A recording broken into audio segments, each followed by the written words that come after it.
It was a twist in the war almost no one saw coming. Ukraine's surprise offensive into Russian territory. David Martin has a Sunday Journal. Ukraine's surprise thrust into Russia. Armored columns slicing through unprepared defenses, seizing towns and settlements, is perhaps the most audacious gamble in more than 2 years of war. There's a big psychological blow here to the Russian mindset, specifically Putin, where you have a Ukrainian penetration of Russian territory, first time since World War II. But former Joint Chiefs Chairman Mark Miley points out the 500 square mile bulge is barely a dot on the map of Russia and comes with considerable risk. It's exposed. It has, 3 exposed flanks. And the Russians could mass forces, cut them off, and overrun the Ukrainians. Do you expect Putin to mount a major counteroffensive to take it back? That's at least one of the possibilities that could very well happen in the coming months. Russian President Putin is pursuing a long war strategy, relying on sheer weight of numbers to slowly grind down Ukraine. President Zelenskyy is trying to shorten the war by bringing it home to Russian soil. This week, a weapons depot 300 miles inside Russia went up in a massive fireball after being hit by Ukrainian drones. And Zelenskyy is pushing hard for permission to use American-made long-range missiles against targets in Russia. We need to have this long-range capability so that Russia is motivated to seek peace. Ukraine has already used the missiles, known as ATACMS, with devastating effect against Russian targets in occupied Crimea. You can shoot out to about, I think it's 300 kilometers or so, 190 miles. You can shoot basically from Washington, D.C. to New York City.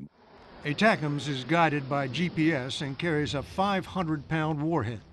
It will clearly have impact wherever it hits. But it's not going to destroy an entire depot. It's not going to destroy a brigade or a division of troops. Zelenskyy says he needs them to counter glide bomb attacks, which are launched from bases inside Russia. Defense Secretary Lloyd Austin says it's too late for that. We know that the Russians have actually moved their aircraft that are using the glide bombers beyond the range of ATACMS. There are other Russian military targets still within range of ATACMS, but Putin has warned that striking them would bring NATO and the U.S. directly into conflict with Russia. He's making a clear, unambiguous threat publicly against NATO.